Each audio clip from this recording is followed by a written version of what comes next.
those opinions say aye. Against no. I think the ayes have it.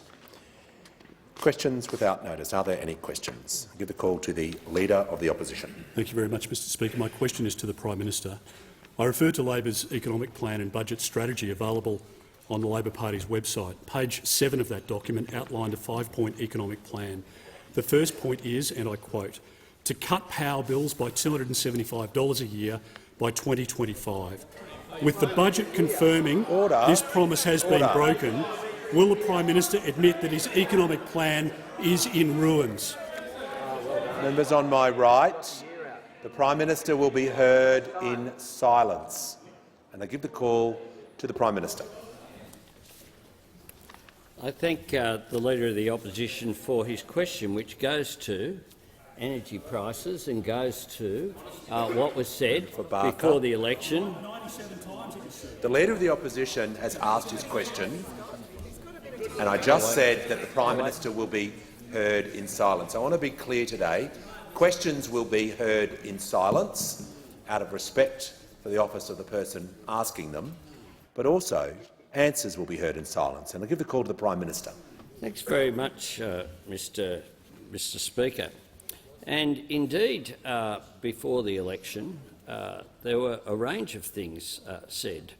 And indeed, when confronted with the fact that when in government there was a warning of a pending spike in energy prices and that the announcement was delayed until after the election, this is what the former Minister for Energy and now Shadow Treasurer said just, I think, yesterday, the 26th of October. He said this: that was a report from the Australian Energy Regulator. It puts it out, not me, and I didn't say it. That's what he said yesterday. Well, that's interesting, Mr Speaker, because this is the very document that goes to the increase that has occurred in the default retail price, which has fed into energy prices increasing by figures around about 20%. 20%. But he said he didn't see it and didn't know about it. An interesting statement. Here, of course, is the document, Default Market Offer Prices 22-23, the final determination of May 2022, and I tabled the document. I tabled the document from the Australian Energy Regulator. But at the same time, here is the change in the law dated the 31st of March 2022, and the bloke who said he didn't see it, he didn't know about it, it puts it out, not me, and I didn't say it yesterday. Yesterday said this. The Prime Minister will pause. The order. Members on my left and my right, I wish to hear the Manager of Opposition Business in silence. I give the call to the Manager. It's on relevance. He's had a 2-minute preamble. You should bring him back to the topic of the question, the $275 reduction that was promised. You may resume your seat. Thank you for your constructive feedback. On the point of order, the Prime Minister. Point of order, Mr Speaker. The question went to what was said about energy prices before the election in May 2022. My answer has gone to what was happening to energy prices in May 2022 and can't be more relevant to the question that was asked by the Leader of the Opposition. So I'd ask you to rule against the point of order. The Prime Minister is correct when he says that the question was about 5 points announced before the election. The Prime Minister is referring to the policy announcement and what was announced. So the Prime Minister is being directly relevant, and I give the call to the Prime Minister. Thanks very much, Mr Speaker. And here's the regulation, the change in the law, 31st of March 2022, from Angus Taylor, who said he didn't see it or know anything about it. There's 2 simple changes. Item 1, paragraph 17, omit 1st of May, substitute the first business day after 25th of May. How subtle is that? How subtle is that? They changed on the my law right. in March with a regulation after Parliament couldn't disallow the change in regulation because we were going into caretaker mode and changed it till after the election. Order. What a farce. You The have Prime no Minister's credibility. time has expired. Order.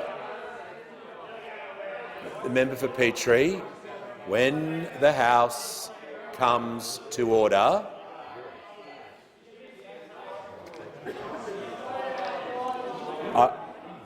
the Leader of the Opposition is seeking the call. I am, Mr Speaker. The Prime Minister's used unparliamentary language toward the Shadow Treasurer and should be asked to withdraw it.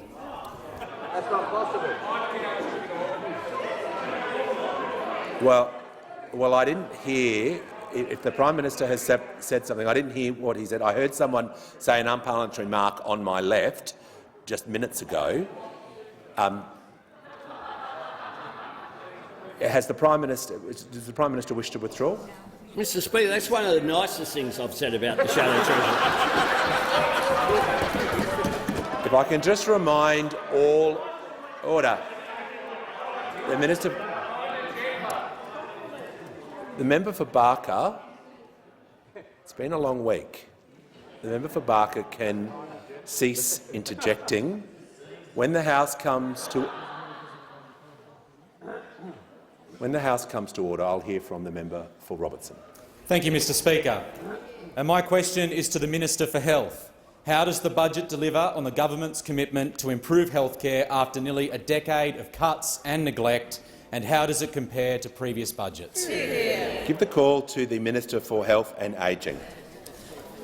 Well, thank you, Mr Speaker, and I thank the member for Robertson for his question and for the contribution he's already making to this area as a qualified emergency physician. And he knows that at the May election, Labor promised to strengthen Medicare and cut the price of medicines. And, Mr Speaker, this week's budget delivers on that promise. Today, legislation passed the parliament to deliver the biggest cut to the price of medicines in the 75-year history of the PBS. Because, Mr Speaker, it's really not that hard to deliver to the Australian people what you said at the election you would deliver. But it could not be more different. This budget could not be more different. More different than— The Minister will resume his seat.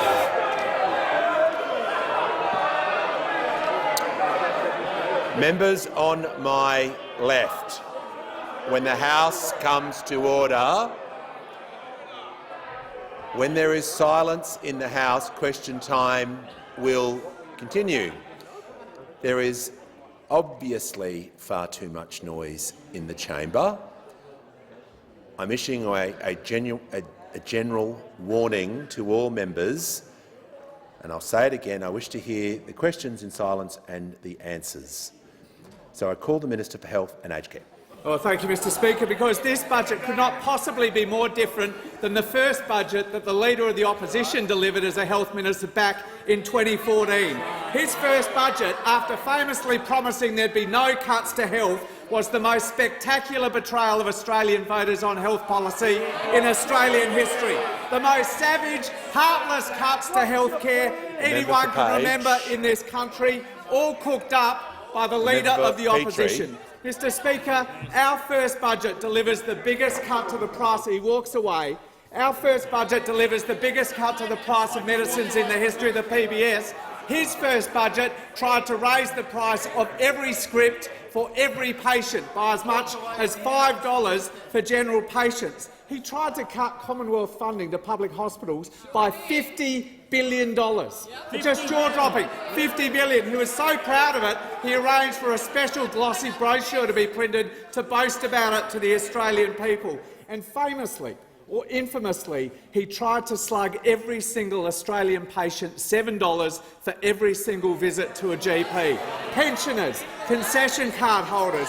And when we blocked that vandalism in the Senate, Mr Speaker, he froze the Medicare rebate for 6 long years instead, a policy doubled down on by the Deputy Leader of the Opposition when she was the Health Minister. He cut funding to states for elective surgery. He abolished Health Workforce Australia, seeding the workforce crisis we have in the sector today. He abolished the Preventative Health Agency, perhaps no surprise given the attitude he brought to our world-leading reforms in plain packaging for tobacco. And, Mr Speaker, he has never admitted he was wrong. He has never once admitted he was wrong. No wonder even Tony Abbott thought he was too radical to be Health Minister and sacked him after 15 months, just 15 months in the job. And no wonder, Mr Speaker, Australia's doctors famously voted him as the worst Health Minister in Australian political history. But Malcolm likes him. The Minister for Climate Change and Energy will cease interjecting. I'd like to hear order. I'd like to hear the Deputy Leader of the Opposition in silence, and I give her the call. My question is to the Prime Minister.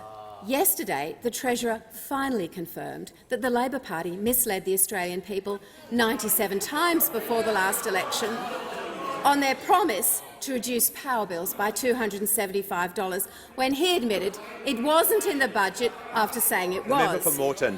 Given the Treasurer has now apologised to one Australian over this, Charles Croucher from 9 News, when will the other 26 million Australians get their apology? Order. And I give the call to the Prime Minister. Mr Speaker, I thank the Deputy Leader for her question. I reject the premise of the question, because it goes to a failure still for those opposite to actually recognise that renewable energy is the cheapest form of new energy. It goes to that. Order. Members on my left. Yesterday I spoke about the deal that was done with the Tasmanian government and what they have to say, what the Victorian government have to say as well, and I spoke about what the New South Wales Premier had to say. But I agree with the statement that the cheapest, most reliable and cleanest energy on the planet are renewables. I agree with the statement. The cheapest way to deliver electricity today is not coal, it's not gas, it's certainly not nuclear, it's wind, solar backed up by pumped hydro and batteries. So if you care about cheap energy and reliable energy, then you're looking at wind, solar and pumped hydro. Now, they're not my statements, Mr Speaker. They're the statements of Matt Keane, the New South Wales Treasurer, the Deputy Leader of this Deputy Leader's party in New South Wales. The Prime Minister will take a break. Order. Members on my right, close to me, can cease interjecting, and I call the Deputy Leader on a point of order. A point of order on relevance, Mr Speaker. Why can't the Prime Minister say Resume your seat. Resume your seat. I was pretty clear yesterday about that abuse of standing order. The Deputy Leader has special privileges which he's taken advantage of. I just remind all members to state the point of order of relevance. I will take the point, but if it continues, I will not take them anymore. I give the call to the Prime Minister. Thanks, Mr Speaker. But it's not just more enlightened members of the Liberal Party who recognise that the earth is round and renewables are the newest form, cheapest form of new energy. It's also the business community. This is what Jennifer Westacott said when they're not busy trying to expel Liberal business people like Nigel Satley. They could at least listen to them. Jennifer Westacott said this: "You'll also be paying less for your power because at the moment building new renewables is cheaper than building new coal, and cleaner electricity will continue to drive down energy prices." Member for Hume. That is what the business community says. That is what state and territory governments say. But what do those opposite do? You know, they pretend that they didn't know.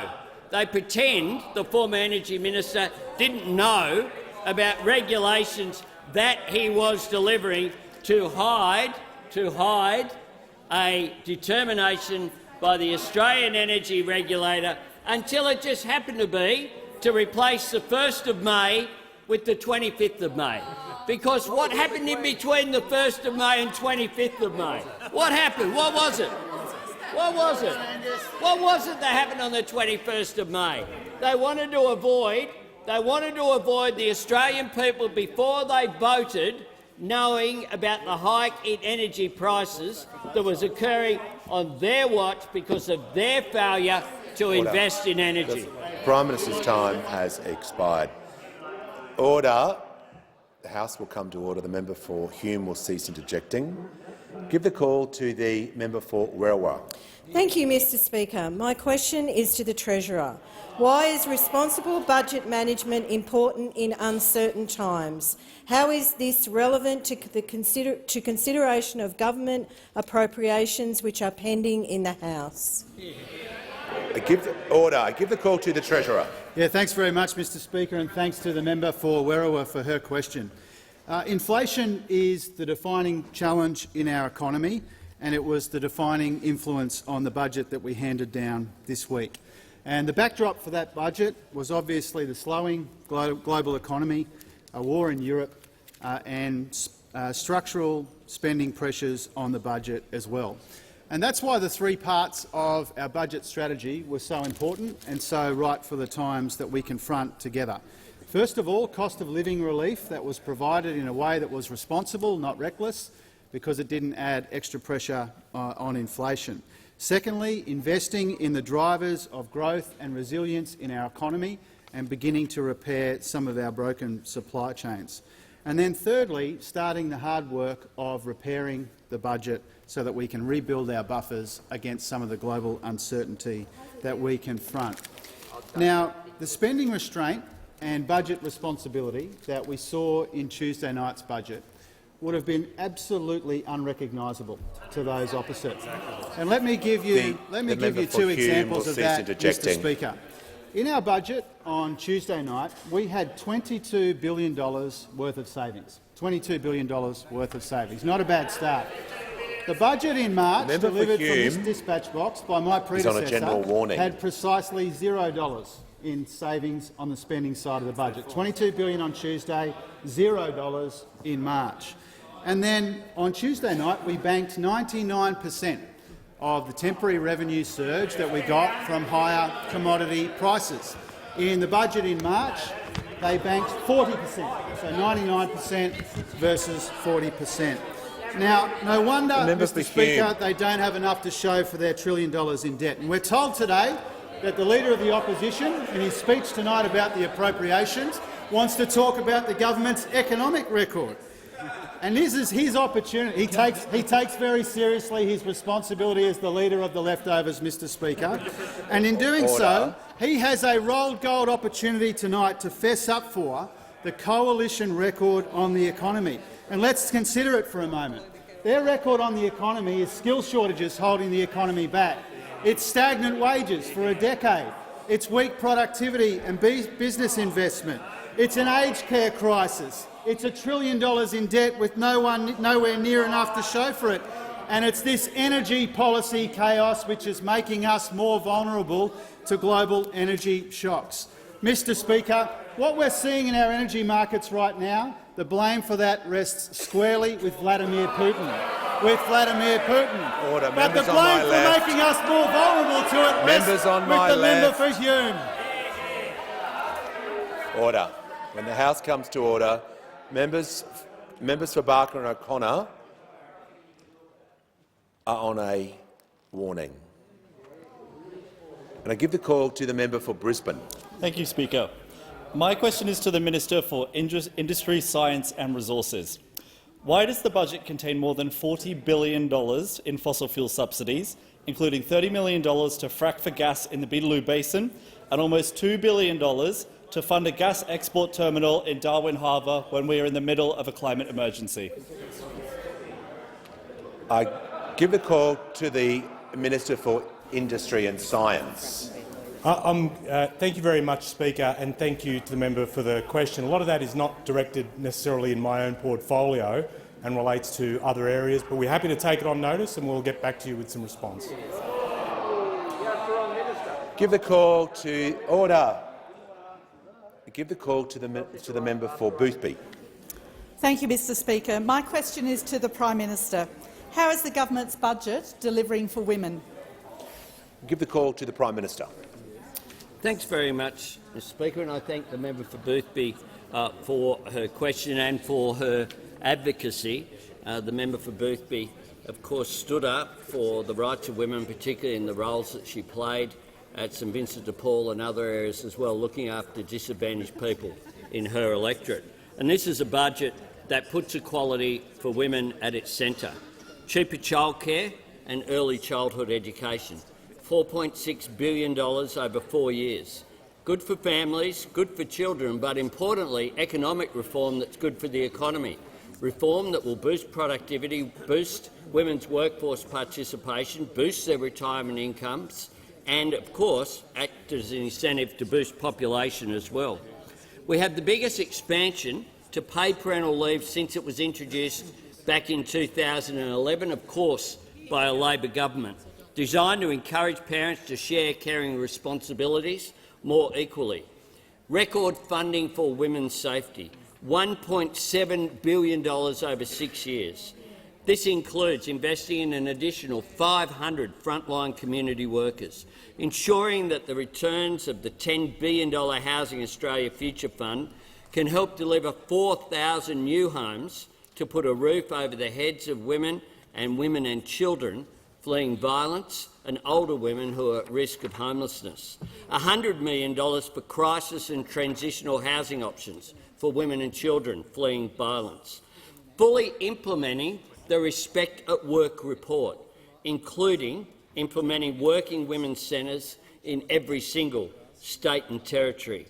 And today, I note that today we have finally carried through both houses of parliament 10 days family domestic violence leave, an important thing so that women won't be faced with a choice of putting food on the table or staying in a violent situation. Very important, and I thank the parliament for adopting this important measure. Importantly as well, of the 2.7 million workers who the just over $1 an hour pay increase flowed through to, an overwhelming majority of those were women. Just as those women who work in the aged care sector will benefit from our advocacy of an increase in pay. We're leading the national push to expose and close the gender pay gap. We have introduced the Respect at Work report legislation, as we have the other legislation around this. All of this has been missing from the national stage for nearly a decade. In their first budget, of course, Tony Abbott was remarkably the Minister for the Status of Women. There was only one woman in their first cabinet. We have a majority of women in the Labor caucus, 54 out of 103, a fact that we are proud of. I'd like to inform the House that present in the gallery today are students from Fitzroy Community School in Victoria, the member for Wills electorate. On behalf of the House, I extend a very warm welcome to you all, and I hope you're enjoying question time. I give the call to the member for Hume. Thank you, Mr Speaker. My question is to the Prime Minister.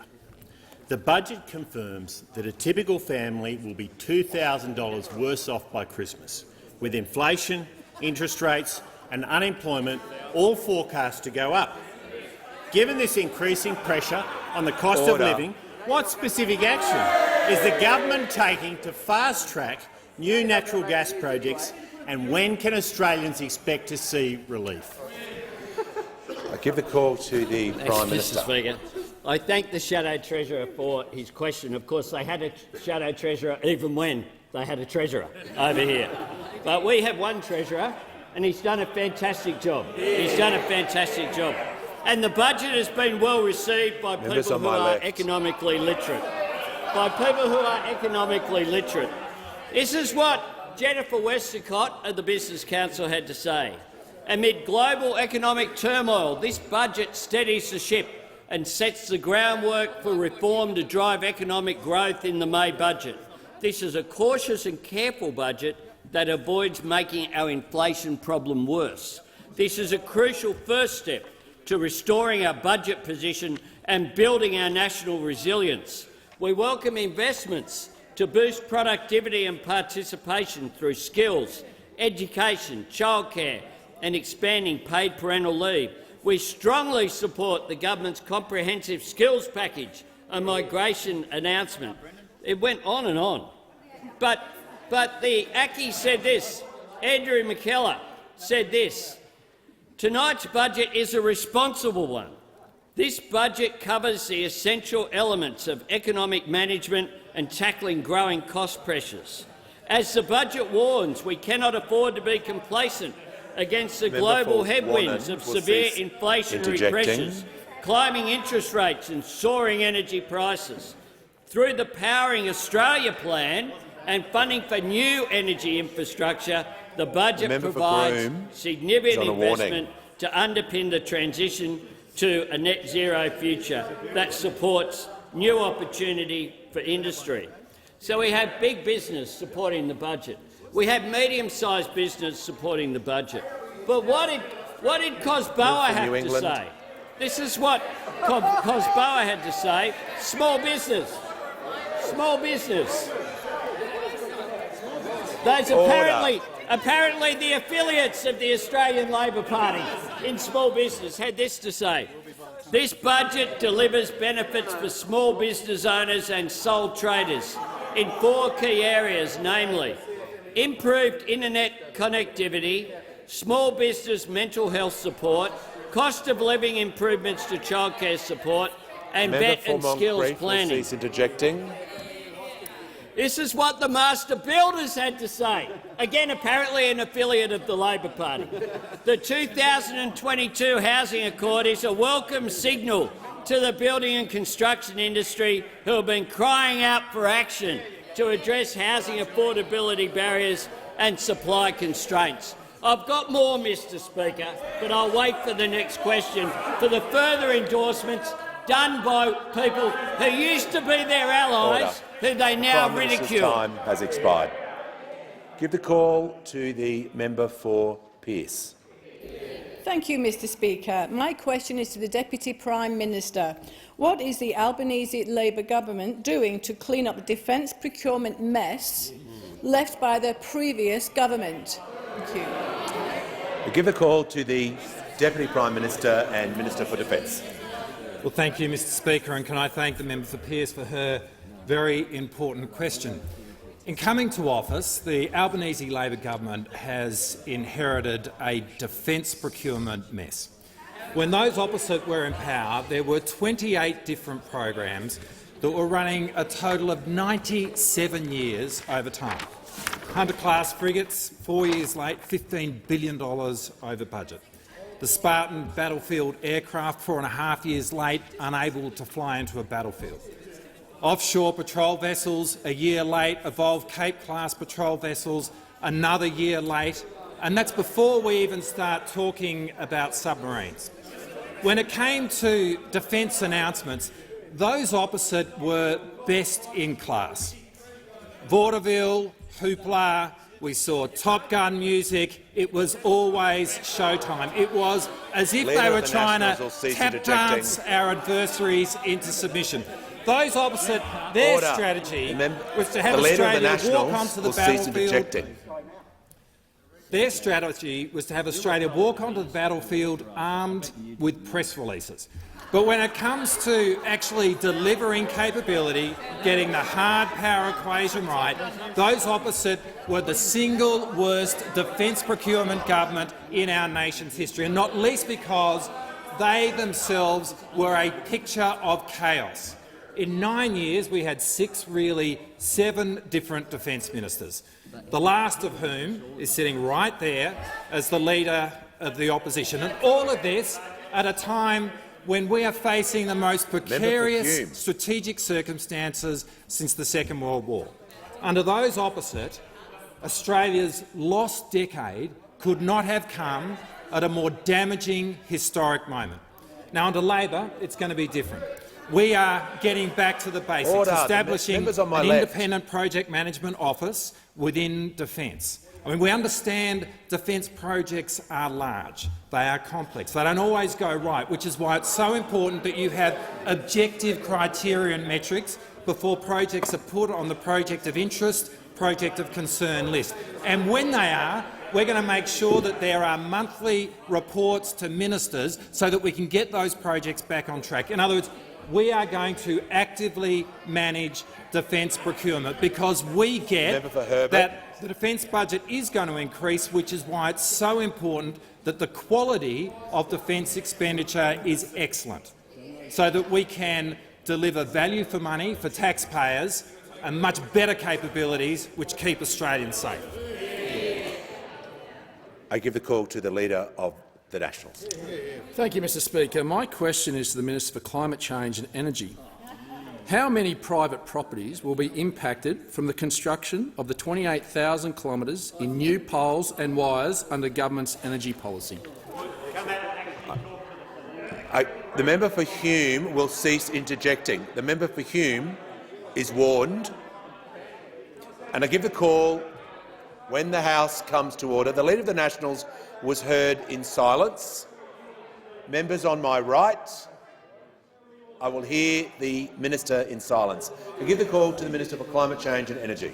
Thanks very much, Mr Speaker. The Leader of the National Party refers to the ISP, the Integrated Systems Plan. The 28,000-kilometre figure refers to the green energy superpower scenario under the Integrated Systems Plan. 10,000 kilometres is a step change. The government is getting on with implementing the ISP through the Rewiring the Nation policy. Just tomorrow, the nation's energy ministers will meet and review progress in reforming the regulatory process of transmission to improve community consultation and compensation, a process started by this government. Members a process started by this government, not started by the previous government, because we want to ensure communities are consulted properly. The Minister for Infrastructure. The Minister for Infrastructure will cease interjecting. I give the call to the Leader of the Nationals on a point of order. Relevance, Mr Speaker. The question was very tight. It asked for a specific number of properties that will be impacted by the 28,000 kilometres of poles and wires. You may resume your seat. Thank you for that. The minister is in order. He's been going for 40. If you let me finish, the Leader of the Nationals, he's been going for 40 seconds. There was a specific question in there regarding a number, and I will ask the minister to return when he's ready to that part of the question, and I give him the call. Thank you, Mr Speaker. And the Leader of the National Party asked me about the 28,000 kilometres, which is the green hydrogen superpower scenario. And there's 28,000 kilometres under that scenario, a scenario that was prepared under the previous government. Now, Mr Speaker, as I said, energy ministers tomorrow are reviewing the progress in reforming the RIT-T. We're also hearing from the Renewable Energy Commissioner, a federal government appointee, who has been working with the New South Wales state government and doing excellent work, Mr Speaker. Just this week they announced a new compensation regime for people impacted. Now, the Leader of the National Party is very concerned about social licence. I welcome his interest. I welcome his interest in the social licence of nuclear. You may resume your seat. Order. When the House comes to order, I'll ask the minister to address that part of the question. He's still got 1.5 minutes to go. I'm listening carefully to his answer. He has 3 minutes to answer the question. There is no time constraint about when he has to answer. I'm listening carefully. The Leader of the House. Just to raise a point of order, there's the normal rule about a point of order on direct relevance only being able to be taken once. The opposition, having already raised that, have now decided from the interjections to not be shouting at the government, but in fact to be shouting at you and about your ruling. And I just want to draw your attention to it, and in my role as Leader of the House, just urge that— Order. Members on my left will cease interjecting. No, interject as hard as you want to me, but you don't do it to the Speaker. You don't. Order. Members on my left. Members on my left will cease interjecting. I've asked the minister to return to that part of the question, and I told the House I'm listening carefully to the answer. The minister may continue. We'll continue to work with the Renewable Energy Commissioner and with my state and territory colleagues, and will continue to oppose your plans to put nuclear reactors right across Australia, which doesn't have much community support or licence either.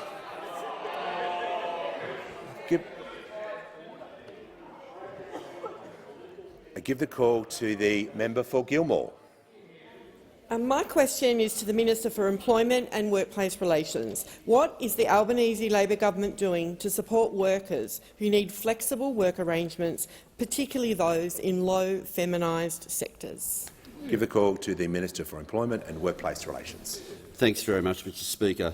The Secure Jobs Better Pay Bill will bring our workplace laws up to date with the modern expectations of flexible work.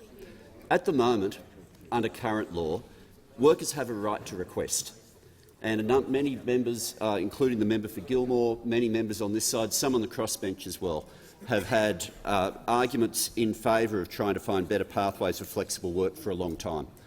The way it works at the moment is you have a right to request flexible work, but if you make that request of your employer and the employer just says, no, I've got business grounds to say no, that's the end of it. There's no right of appeal. It goes no further.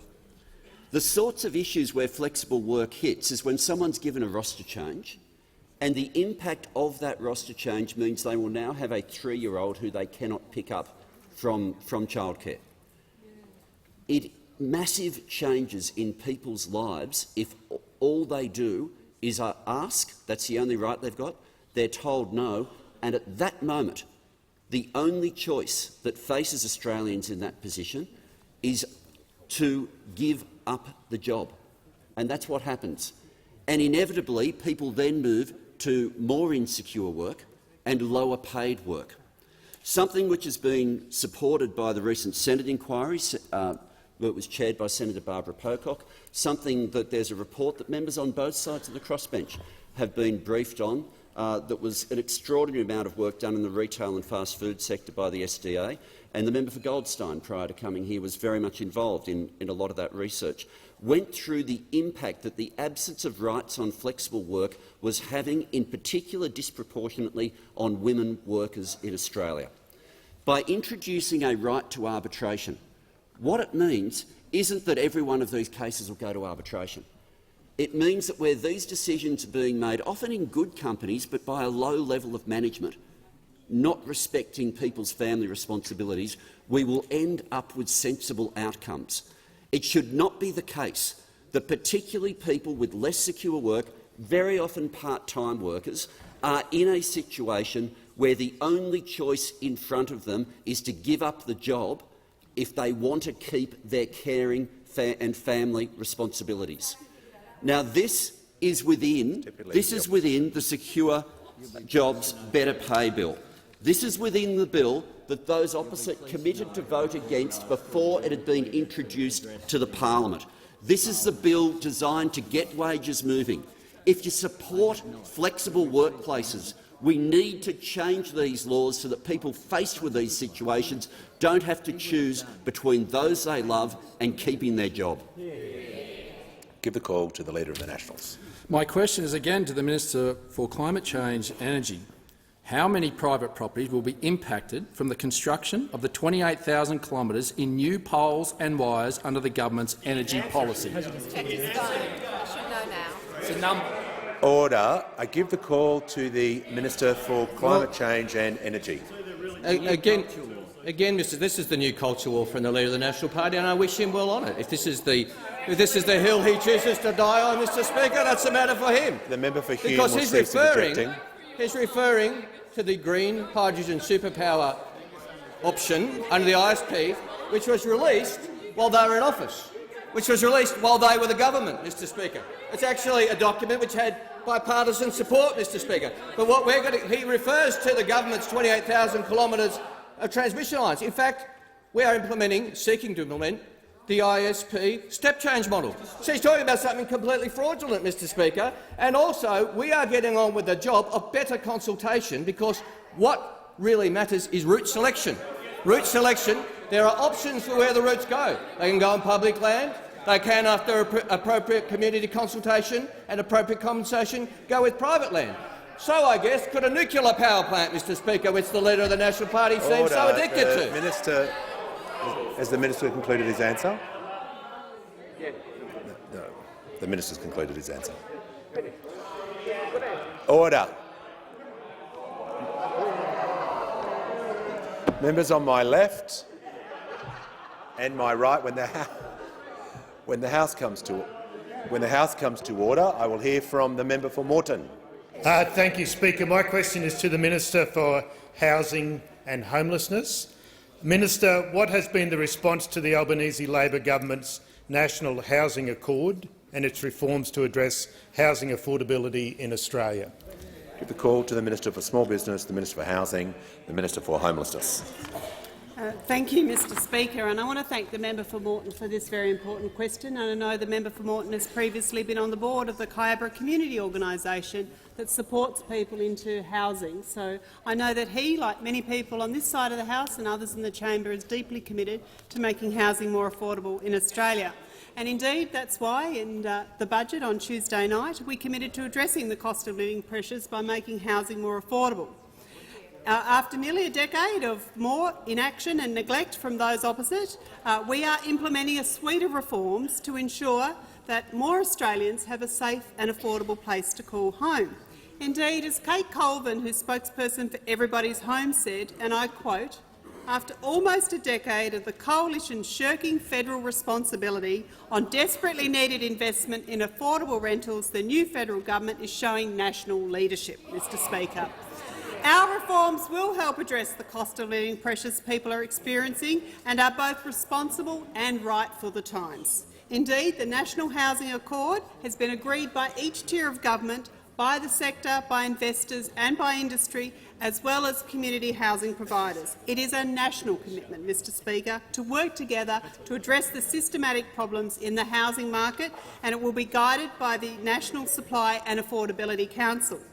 Of course, it is an aspiration for 1 million homes from 2024 across the country. Order. And we will deliver in the budget $350 million to deliver 10,000 new affordable homes, Mr Speaker, and this will be matched by the states to deliver a further 10,000 affordable homes.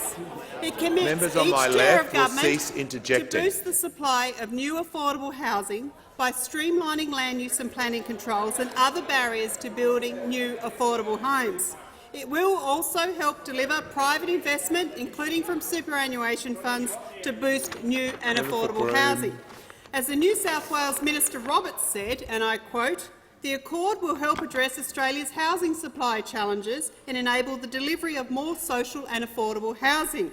Indeed, he went on and he said it recognises the importance of states and territories to expedite zoning, planning and land releases for social and affordable housing. Or as the head of ACOS said about the Accord, Members it's on my a serious left, start there's to far too tackling the much noise. housing crisis.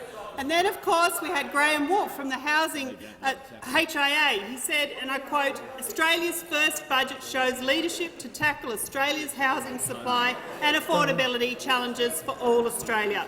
Our housing policy and our investments are right for the times and they're right for the future, and we're going to get on with delivering more affordable homes for more Australians." I give the call to the honourable member for Kooyong. Thank you, Mr Speaker. My question is for the Minister for Infrastructure and Regional Development. In this week's budget, your government allocated $1.5 billion for the Middle Arm Industrial Zone in Darwin Harbour. Middle Arm proposes petrochemical manufacturing using gas from the Beetaloo Basin. Unless that changes, this is a subsidy for the fossil fuel industries. Will you guarantee the Middle Arm precinct will not produce petrochemicals or gas-based manufacturing? I give the call to the Minister for Infrastructure, Transport, Regional Development and Local Government. Thanks very much to the member for Kooyong for your question. Well, the Australian government invests in projects such as the Middle Arm Precinct in an important way of setting up our economy for a sustainable future. Instead of funding any particular companies or particular industries, we're actually investing in common use enabling infrastructure. We do that across industrial precincts across the country to give all potential users in the market the opportunity to grow and thrive. This includes those able to process and export green hydrogen and energy transition components made locally. The government is providing in the budget $1.9 billion in planned equity to support the development of Middle Arm, together with regional logistic hubs in the Northern Territory across those key transport links. That's what we're doing. This investment will enable the precinct to be globally competitive, to be sustainable, with a focus. And I recognise that I can hear some interjections from the member for New England about that. He likes this. I know that he likes this particular project, which I'm very happy about. I was actually acknowledging that that's what he was doing. This investment will enable the precinct to be globally competitive and sustainable, but it will focus on low-emission hydrocarbons, green hydrogen and critical minerals processing. Demand, we know. Point of order. I'll hear from the member for Kooyong and ask the minister to take a pause. Thank you, Mr Speaker. I was hoping for an answer to my question. That is not order. That is not order. To remind all members, that is not a point of order. The minister is being relevant, and I give her the call. Thank you very much, Mr Speaker. As we know, the demand is growing for clean energy sources, and Labor's investment will help position the Northern Territory and Northern Australia to actually diversify their economy and to create jobs. This investment is not a subsidy for fossil fuels. I reject that entirely. Rather, funding will go towards the infrastructure that will support users to export clean energy, critical to meet our commitment to net zero, like green hydrogen and lithium batteries that are critical to decarbonisation. Common user infrastructure at Middle Arm and in industrial precincts across the country, which the Commonwealth regularly invests in, is included in Infrastructure Australia's infrastructure priority list of nationally significant proposals, and the project is currently at the Stage 2 assessment process. The Middle Arm precinct is undergoing significant environmental assessments under the Northern Territory Environment Protection Act and the Federal Environmental Protection and Biodiversity Conservation Act. These assessments will help understand the impact of the proposed construction. The Northern Territory Government has completed and commenced over 200 investigations, including feasibility studies into land and marine development and environmental culture and heritage. This is good for the Territory, it's good for the nation, and I reject absolutely it being a fossil fuel subsidy. Order. When the House comes to order, the member for New England and Riverina will cease interjecting, and so will the Minister for Resources. And I give the call to the member for Reid. My question is to the Minister for Early Childhood Education. What is the Albanese Labor government doing to fix issues about access to affordable, quality early childhood education in Australia? Give the call to the Minister for Early Childhood Education and Minister for Youth. Thank you, Speaker, and I thank the member for Reid for her question. Speaker, this morning the member for Reid and I attended a breakfast with the Early Learning and Care Council of Australia, and I just want to thank Elizabeth Death, the CEO, and all the members who were present there, who engaged very constructively with us on those really important issues of access and affordability to quality early childhood education. And as the member for Reid knows, access to affordable quality early childhood education and care is not just a vital part of a child's development, it's also very important for our economy. And that's why this Labor government has moved very quickly to make early childhood education and care more affordable for 1.26 million families across Australia. The bill that passed this place this morning is important for children, and it's also important for parents, and particularly for primary caregivers, who are predominantly women, who are looking for more opportunities for work. And indeed, Speaker, today is a significant day for women across Australia. We've had the release of the Women's Budget Statement, the passage of the Paid Domestic and Family Violence Bill, but also the introduction of legislation to change the Fair Work Act to allow for multi-employer bargaining and strengthen the ability of the Fair Work Commission to order pay rises for underpaid female-dominated industries. And these changes, these measures undertaken by a Labor government, are going to have significant ramifications for the early childhood education and care workforce, who are over 90% women. Over 90% women. This government has also made wage growth a priority from the first day. From our first day, we successfully argued for a pay rise for the lowest paid workers in Australia, something that those opposite opposed. Do we all remember that? Something that those opposite opposed.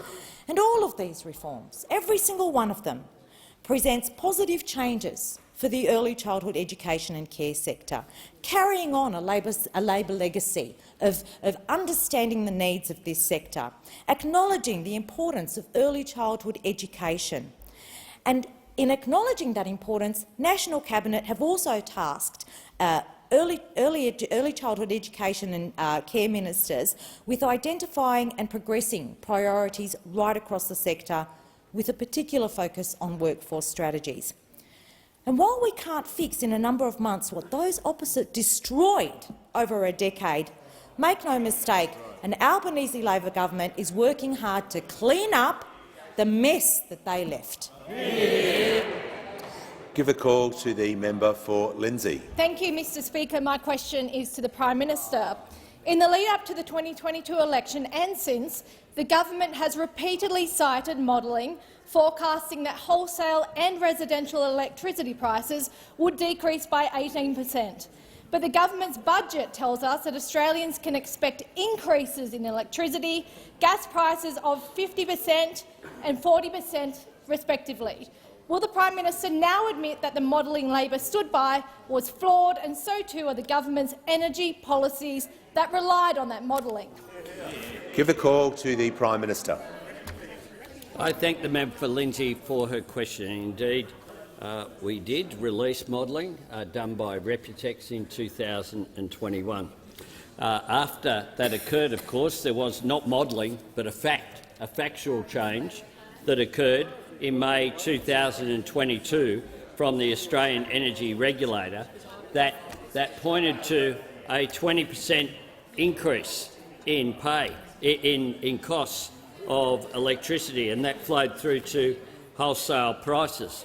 Of course, there are a couple of pressures on energy prices. One, of course, is the invasion of Ukraine by Russia, and the second, well, members on my left, the modelling that I was asked about occurred in 2021. If you go back to when the Russian invasion of Ukraine was, I think you'll find out. You'll find out because I remember, because you should recall President Zelensky spoke just before my last budget reply in March of this year to this chamber.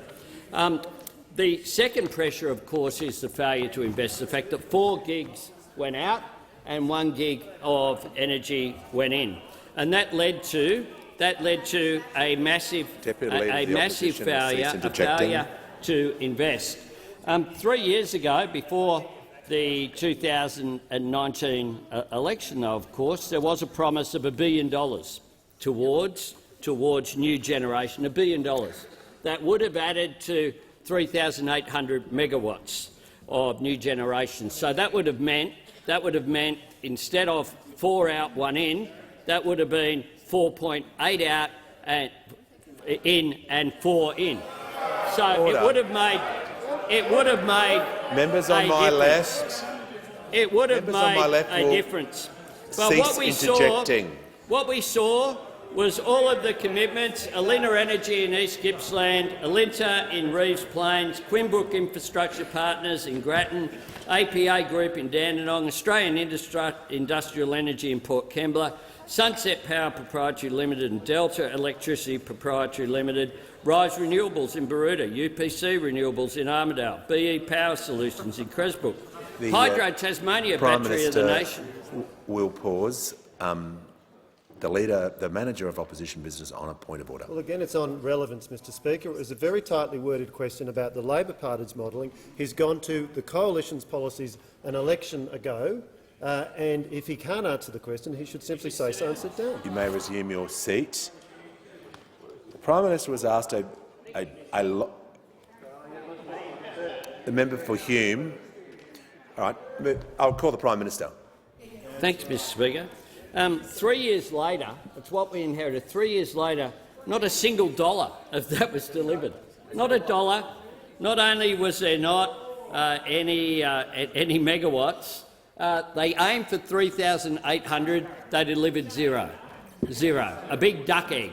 Not one. Not 1 watt of new generation as a result of that announcement.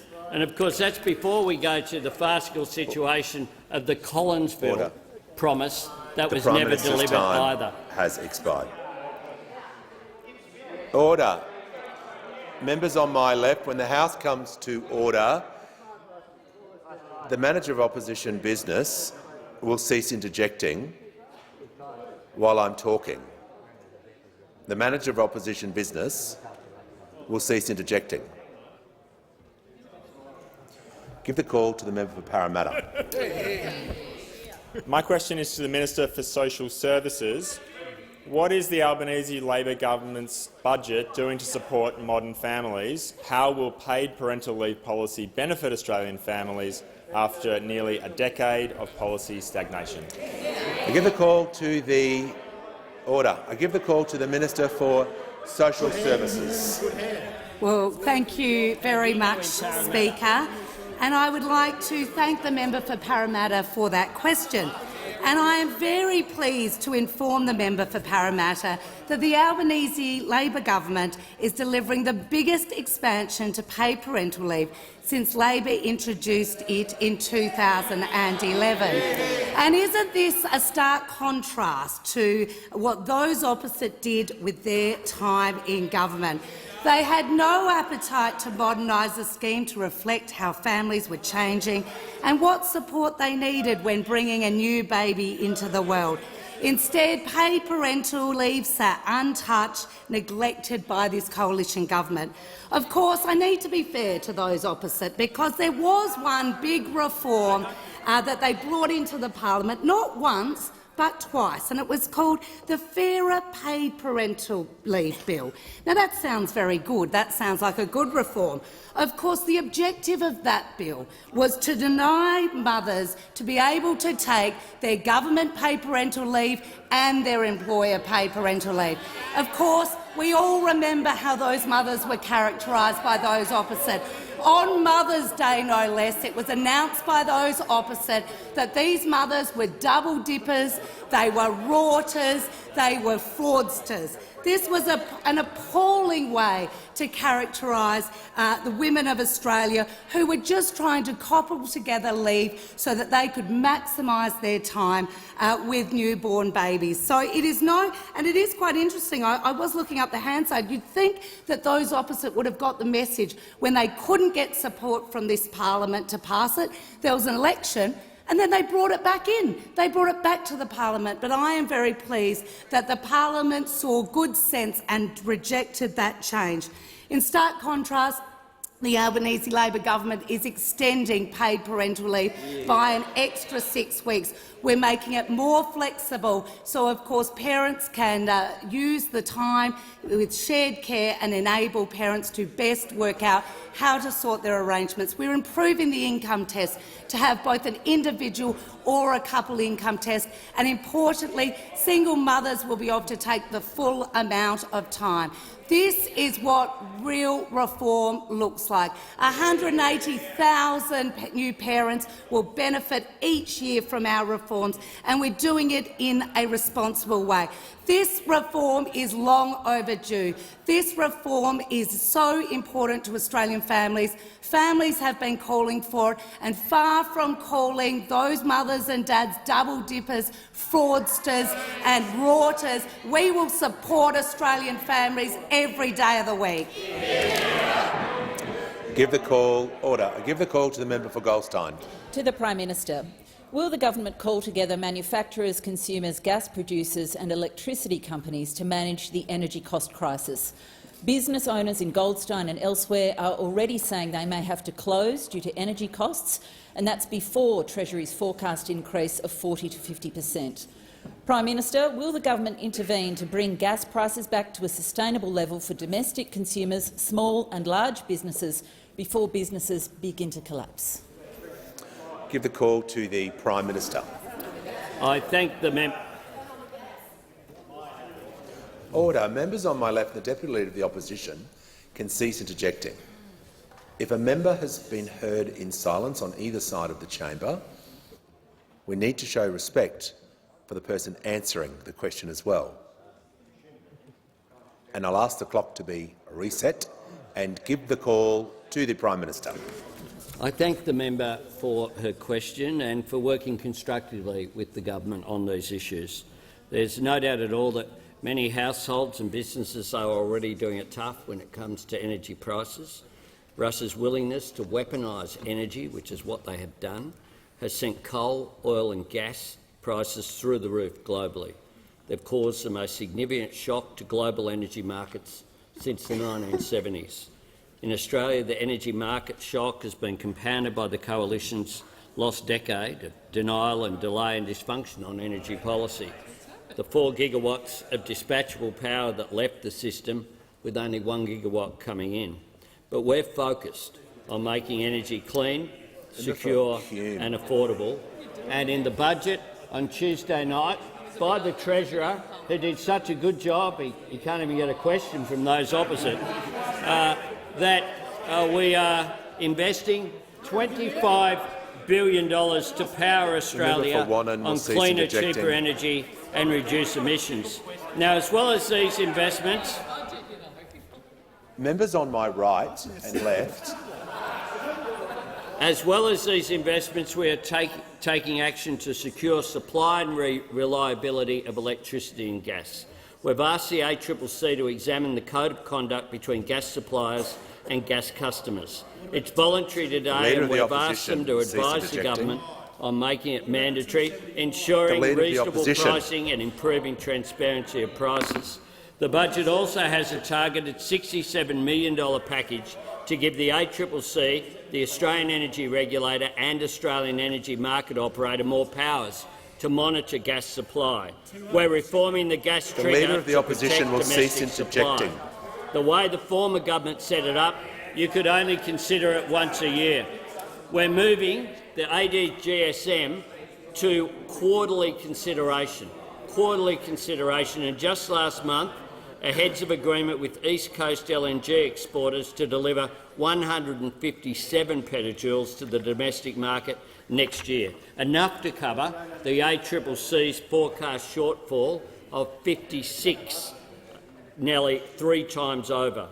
Gas supply is not the problem. It's a decade of inaction, denial and delay that has left us overexposed after the invasion of Ukraine. We know that there's much more to do to clean up the mess that those opposite left, and we will do it in a way that doesn't make the inflation problem even worse. Order. The member for Barker will cease interjecting. Give the call to the member for Newcastle. Thanks, Mr Speaker. My question is to the Minister for Environment and Water. How is the Albanese Labor government addressing nearly a decade of neglect and building a better future for our environment? Give the call to the Minister for the Environment and Water. Thank you very much, Mr Speaker, and I want to thank the member for Newcastle for her question. She's a very keen bushwalker, and I know that she works very well with the environment groups in her electorate, including the Hunter Wetlands Group. After almost a decade of neglect and vandalism of the environment of those opposite, we've got a big job to do, and that's why this Labor government invested $1.8 billion in environmental repair and restoration in this budget. This budget will protect the Great Barrier Reef. It will save our native species. It will employ 1,000 new land care rangers.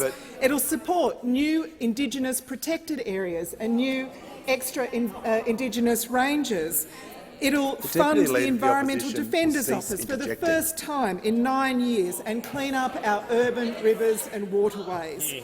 Of course, we've only been in government for a few months now, but in that time we've already seen the difference that a government committed to the environment can make.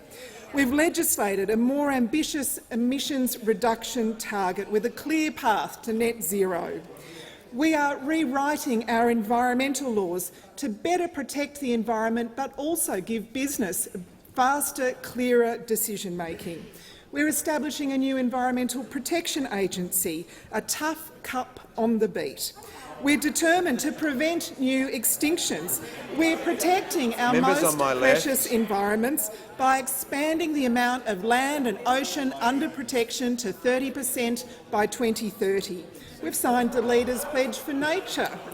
We've released the State of the Environment report, something kept secret by those opposite. Kept secret by those opposite.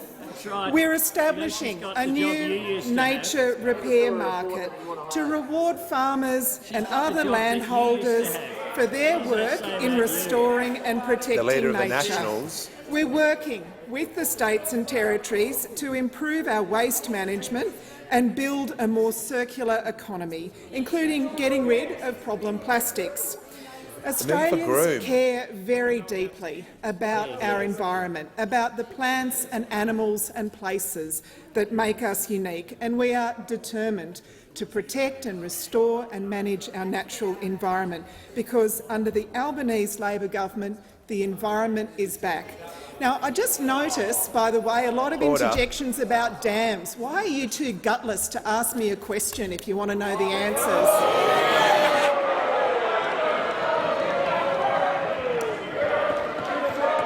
Order. When the House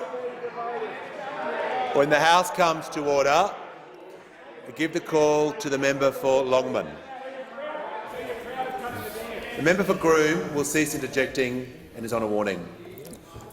Thank you, Mr Speaker. My question is to the Minister for Climate Change and Energy. I refer to his answer earlier this week on RGS, a manufacturer in my electorate that uses over 200 megawatt-hours per year that is facing an increase of around $43,000 in power bills. The default market offer to which the minister referred in his answer is only available to small businesses that consume less than 100 kilowatt-hours. So the minister did not answer my question. So I ask again, why are there such steep electricity prices facing this and many other businesses, and what is the government doing about it? Nothing. Give the call to the Minister for Climate Change and Energy. Well, thanks very much, Mr Speaker. I thank the honourable member for his question. My concern goes to all businesses in Queensland and all businesses across our country. My concern goes to all households across Australia and their energy bills, because we want to work, and we are working, and we will work to ensure that their power prices are as low as possible, whether they're on the DMO or not. But the DMO does feed into energy prices. That's a statement of fact. The former Minister for Energy knew that. Perhaps that's why he hid that increase in the Australian people, Mr Speaker. Because in the budget, we had a choice. We could have hidden the pressures on power prices, option A, that the previous government took. We could have hidden that, or option B is to actually be upfront with the Australian people about the pressures. That's the option we took. That's the option we took, Mr Speaker. We take the option of actually being honest with the Australian people. The member for Hume has been continually interjecting right throughout question time. He will leave the chamber under 94A.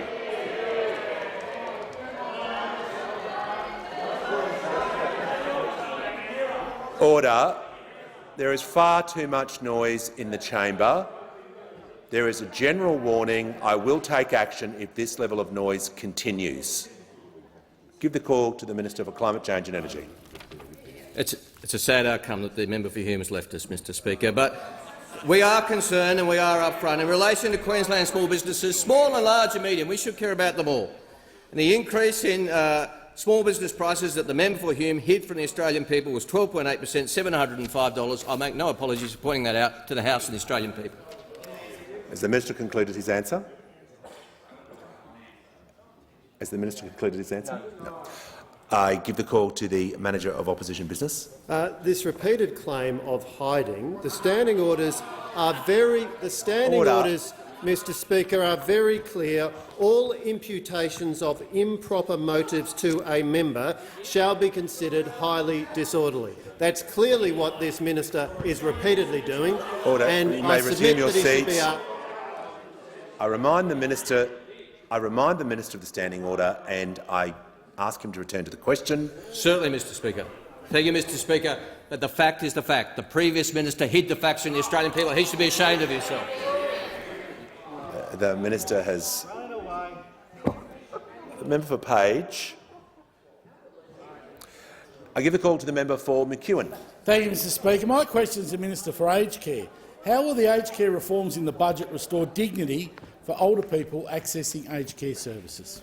The call to the Minister for Aged Care and Sport. I thank the member for McEwen for his question and acknowledge his work to improve aged care in his electorate, particularly working with visits to the Calvary Centre and the issues that they face with respect to workforce.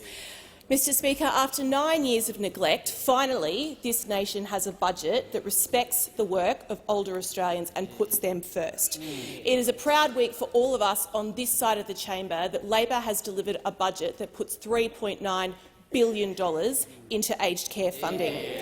And today, Mr Speaker, we passed legislation, the second aged care reform piece of legislation in this parliament that will deliver on our election commitments that we made to the Australian people. Around-the-clock nursing care and more time for care in nursing homes. This budget implements 22 aged care election commitments, and this budget implements 23 recommendations of the Royal Commission, which means now, in just 5 months in office, this side of the House has delivered 37 recommendations of the Royal Commission. 37 recommendations in 5 months, compared with 9 recommendations in 17 months from those officers. A truly dreadful record that you should be dreadfully ashamed of. It is about time that we act on aged care, because for almost a decade the former government has disrespected aged care recipients with budget cuts, and they have decimated a workforce, particularly in regional and remote areas. And Lord knows we cannot progress without our aged care workers. Now, I note that we've still got the Fitzroy Community School students with us here in the House this afternoon. If for some unfathomable reason Question Time has turned you off the idea of elected representative life, may I encourage you to consider a career in aged care, because we need you. And in Parliament this week, we have welcomed 7 proud ANMF nurses to visit many people on this side of the House, many people on that side of the House, and 2 UWU aged care workers as well, meeting with parliamentarians to tell us what it is like in aged care. And I know that people here would want me to acknowledge Glenn and Stephanie and Sharon and Stuart and Alison and Rachel and Julianne, who came to tell us, and to the frontline workers who are watching on and really hoping that we act as swiftly as we have so far.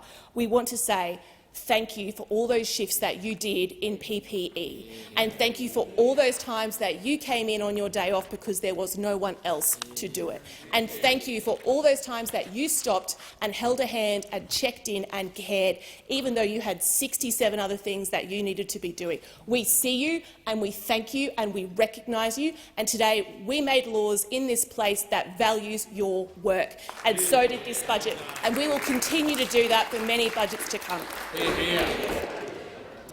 Give the call to the member for Capricornia. Thank you, Mr Speaker. My question is to the Prime Minister. The federal government is intending to delay $800 million of Commonwealth funding to construct the Rockhampton Ring Road by at least 2 years. In 2019, as Shadow Infrastructure Minister, the Prime Minister issued a media release titled, quote, "Rockhampton Ring Road a certainty under Labor." Why is the Prime Minister breaking his personal guarantee to the people of Rockhampton? I give the call to the Prime Minister. Thank you, Mr Speaker. I thank the member for her question, and the member would know that as Infrastructure Minister there was substantial investment went into Rockhampton roads, particularly Yeppoon floodplain, which we funded. Did the planning for members on my left. Yeppoon floodplain. Yeppoon's a different place. Yeppoon's a different place, and you might want to ask the member for Capricornia, because Yeppoon is on the coast north of Rockhampton, and Yeppoon floodplain is to the south. It's the southern entry of the Bruce Highway into Rockhampton. Queenslander! Queenslander! Order, members on my right. Says it all. Says it all. Because I know about members on my Queensland right. roads, because the Bruce Highway under John Howard's government put $1.3 billion in, we put $6.7 billion in half the time. In half the time, including the Yeppoon floodplain, including planning money for the Rockhampton Ring Road that began when Kirsten Livermore was the member for Capricornia, who campaigned for it, but when government changed in 2013, it went on the back burner. So you were in government for almost a decade, and you haven't dug a hole on the project. The environmental approvals aren't finished.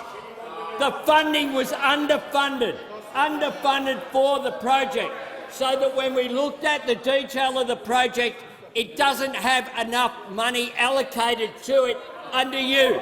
But we will get this project done, like we got the Yeppoon floodplain done, like we got, by the way, roads to Yeppoon done as well. Will leave the chamber under 94A.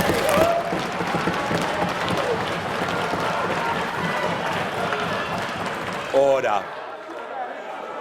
Order. The House will come. The House will come to order.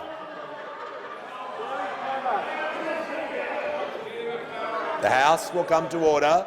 So, ministers on my right will cease interjecting. All right. I give the call to the member for Bean. Speaker, my question is to the Minister for Climate Change and Energy. How is the Albanese Labor government providing the overdue leadership on energy policy that has been missing for nearly a decade? I give the call to the Minister for Climate Change and Energy. Well, thanks very much, Mr Speaker, and I thank my friend for the question. And the budget brought down by the Treasurer on Tuesday night certainly provides that leadership for energy, with $20 billion in funding for rewiring the nation, $2 billion for powering the nation, $250 million for community batteries, funding for our regulators and operator to implement the better regulation of energy that's been agreed with state and territory energy ministers, and much more, Mr Speaker. This is all the leadership that we are providing after a decade of denial and delay. But as I said before, the government was also faced with a choice about being honest with the Australian people, including the pressures on energy prices in the budget, being very upfront and explicit about it in the budget, or taking the alternative approach of not being honest with the Australian people. And that, we know, has a precedent by the member for Hume, the former member, who on the 8th of April signed into law a regulation to delay the release of the energy price rises until after the election. Now, I understand his reasons for doing so, Mr Speaker. I understand his sensitivity. There's been a lot of commentary about election promises and power prices.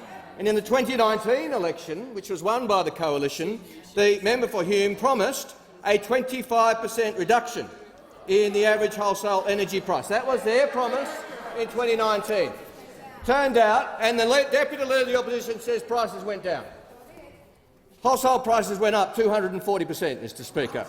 Now, if the Leader of the Opposition, Deputy Leader of the Opposition, thinks that's a reduction, we've got a bigger problem than I thought we had, Mr Speaker. And I thought we had a pretty big problem with the Deputy Leader of the Opposition. But even closer to the election, the then Minister for Energy was still at it. Cease interjecting. In November 2021, he promised a 6% fall by 2024 in energy prices. The Minister for Energy did in November 2021. That's pretty close to the 2022 election. But of course, by the time of the 2022 election, wholesale prices were up 439%, not down 6, but up 439%. That's a missed it by that much moment, Mr Speaker. But of course, we know the minister hid the price rise. But the cover-up gets worse. Yesterday I was asked twice, 3 times in fact, did you know this was going to happen? And 3 times he said, no, I didn't. He denies knowing there are energy price rises.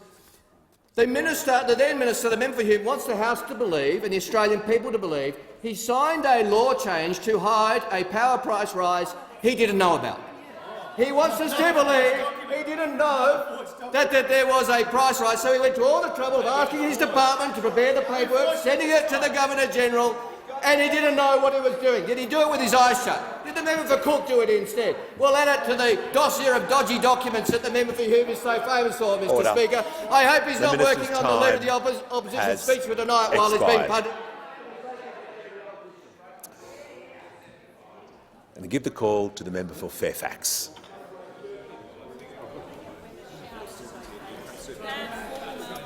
Thank you, Mr Speaker. My question goes to the Prime Minister. Prime Minister, will you apologise to Australians for your broken promise to deliver a $275 cut to their electricity bills, a promise you made on 97 occasions? I give the call to the Prime Minister. Thanks Members very on much, my left and right. Thanks very much, Mr Speaker. I thought I might get another question on infrastructure. I thought I might, but not quite. But instead, I get a question from a coalition, that announced 22 different energy policies and didn't land a single one. That's right. Not one. Unlike us, who put out modelling by Reputex in 2021. Independent, not Labor Party modelling, independent from Australia's leading energy economists in 2021. But what we did, of course, was to continue to fulfil our commitment to the Rewiring the Nation program was there in the budget. And the Rewiring the Nation program, as the Minister for Energy has pointed out, is based upon the Australian Energy Market Operators Integrated Systems Plan of making sure that transmission was fit for purpose in the 21st century. What we have done is be upfront about the challenges which are there, the challenges which have been created by two major issues. One, of course, the Russian invasion of Ukraine has had an impact on global energy prices. Apparently that has skipped the attention of the coalition. And the second, of course, is the fact that we inherited such a failed position of 4 gigawatts of energy leaving the system, but only 1 gigawatt going back in. And of course it wasn't just the Liberal Party who committed to a 25% reduction in the wholesale electricity price by the end of 2021 during the 2019 campaign. It was also the National Party did the same thing. The Prime Minister will just pause. The member for Fairfax. The member for Fairfax is seeking the call on a point of order. The member for Fairfax. Thank you, Mr Speaker. My question went to the broken promise of $275 and whether the Prime Minister would apologise to the Australian— Resume your seat. It was a broad partisan question, and I'm giving the call to the Prime Minister when the House comes to order. Thanks very much, Mr Speaker. It said that it said very clearly that they would have a 25% reduction in the average wholesale electricity price, and went through all these things that they said would happen, like Battery of the Nation, that just didn't eventuate. Their billion-dollar fund of new energy, of which zero was delivered. Not a single watt, let alone a gigawatt, was delivered as a result of this policy. And instead of that, what they also did was went on these exercises in basically nonsense spending money, including $4 million they planned and funded to the proponents, mind you, of the Collinsville coal-fired power plant. $4 million to the people who were building it, the private sector operators who were building it. They planned, gave them $4 million. The Prime Minister's time has expired. I give the call to the member for Melbourne. Thank you, Speaker. My question is to the Prime Minister. With the United Nations, the International Energy Agency and the world scientists saying there can be no new investment in coal and gas if we're to meet net zero targets, why does the budget contain $30 million to frack for gas in the Beetaloo Basin? Or does the Prime Minister agree with his other minister that gas is just a low-emissions hydrocarbon and is low-emission hydrocarbon the new clean coal? The call to the Minister for Resources. benefit of the House and for the Leader of the Greens, that the $30 million you're speaking of is from the cooperative drilling program. There was a commitment under the former government. That money has been expended or is in the current use of those contracts. It goes to the question asked earlier to the Minister for Industry, who's not responsible for that work. This government has ended that program, and the remaining part of that funding envelope has now been returned to the budget. The call to the member for Swan. My question is to the Minister for Resources and Minister for Northern Australia. What is the significance of critical minerals to Australia, and what role will they play in achieving net zero emissions? Give the call to the Minister for Resources. Thank you very much, Mr Speaker, and thank you very much to the member for Swan, the incoming member for Swan. Her father was a nickel miner from Kambalda, and she knows the value of the resources sector. She worked in it for many years before coming to this place. So thank you to the member for Swan. Mr Speaker, for Australia and the world, reaching the net zero emissions target by 2050 is absolutely impossible without the critical minerals and our extraordinary endowment of them. These minerals will be a significant part of the global journey to net zero emissions by 2050. Mr Speaker, without the resources sector, we simply cannot reach net zero. The world needs more minerals, not less, because these minerals are essential for these low-emissions technologies, such as wind turbines, electric vehicles and battery storage. The demand around the world is growing and growing fast. The technical expertise and know-how of Australia's resources industry will be absolutely essential to grow the critical minerals industry and our new resources economy. And Australia is especially well placed. We're the world's largest producer of lithium, with WA being home to some of the world's largest lithium deposits at Greenbushes and Wodgina, which I was very pleased to be able to visit just the other week in the Pilbara. We're the third largest producer of cobalt, fifth largest producer of nickel and the fourth largest producer of rare earth minerals. In the first 5 months since the election, this government is pursuing Australia's critical minerals opportunities with vigour. We have agreed to a critical minerals investment partnership with India. We have signed up to the US-led Mineral Security Partnership alongside Canada, Finland, France, Germany, Japan, Korea, the EU, the UK and Sweden. And just last week in Perth, I signed a critical minerals partnership with Japan in the presence of RPM and also in the presence of the Japanese Prime Minister Fumio Kishida. And I was deeply honoured to be able to welcome both our Prime Minister to BHP Nickel West for the second time, maybe the third time even, but also the Japanese Prime Minister. I'm quite certain it's probably the first time a Japanese Prime Minister has visited the seat of Brand, and in particular the Nickel West refinery there in Kwinana, which provides 85% of its nickel to the global battery material suppliers. This government is investing a further $50 million over 3 years to the Critical Minerals Development Program and $50 million to the Australian Critical Minerals R&D Hub. It is a fact that the government from before the election had 2 critical minerals strategies overseen by 2 resources ministers, both at the same time. Those critical minerals strategies failed to make the connection between critical minerals and the global drive to net zero. This government is reviewing that strategy. It will make that important link because we don't have our heads in the sand about the need to address climate change. Order. Time has expired. I give the call to the member for Lyne. Thank you, Mr Speaker. My question is to the Minister for Climate Change and Energy. I refer the Minister to the previous Coalition's government decision to build a new gas project plant at Kurri Kurri to put downward pressure on electricity prices. Labor promised to commit an additional $700 million to the project if they are elected, but that commitment was very absent from the budget. With power prices set to increase by 50% under this government, why has Labor abandoned a project that will provide affordable, reliable electricity for Australians when they need it most? Give the call to the Minister for Climate Change and Energy. I thank the honourable member for his question, but I say respectfully to him he's completely wrong. And he's completely misunderstood the budget papers if he believes that the Kurri Kurri plant has been cancelled.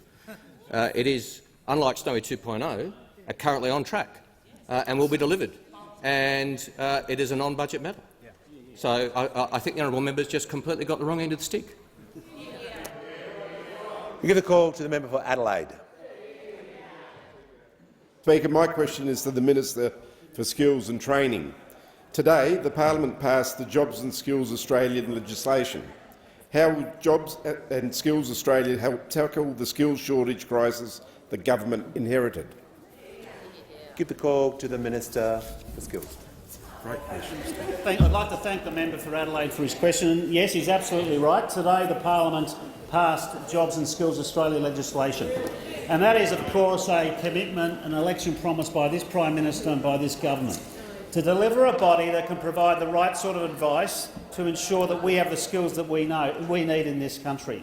And what we do know is we have not only just inherited $1 trillion of debt, we've inherited a massive skills deficit.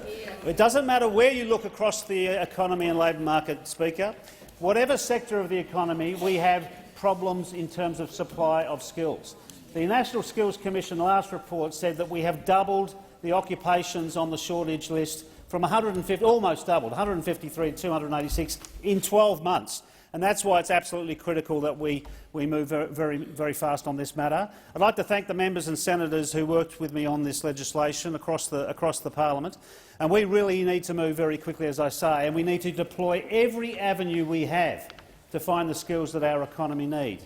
And the first thing I think I need to say, I need to acknowledge the Minister for Home Affairs and Immigration, who are seeking to restore skilled migration pathways that have been absolutely ruined as a result of the efforts of those opposite. I mean, they left an entire mess. Not only did they, quite understandably, they closed the borders, but why would they ever possible not support visa holders in this country so that they would leave in droves and leave a skills deficit in our economy? But that's exactly what happened.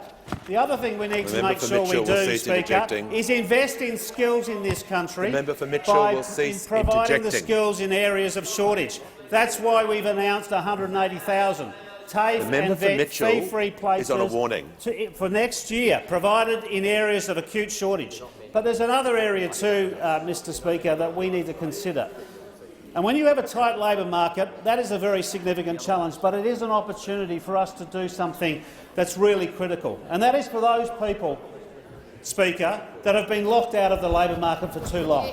We have many Australians, people with disability, First Nations people, women that are enduring economic insecurity, older Australians who suffer discrimination in trying to get a job.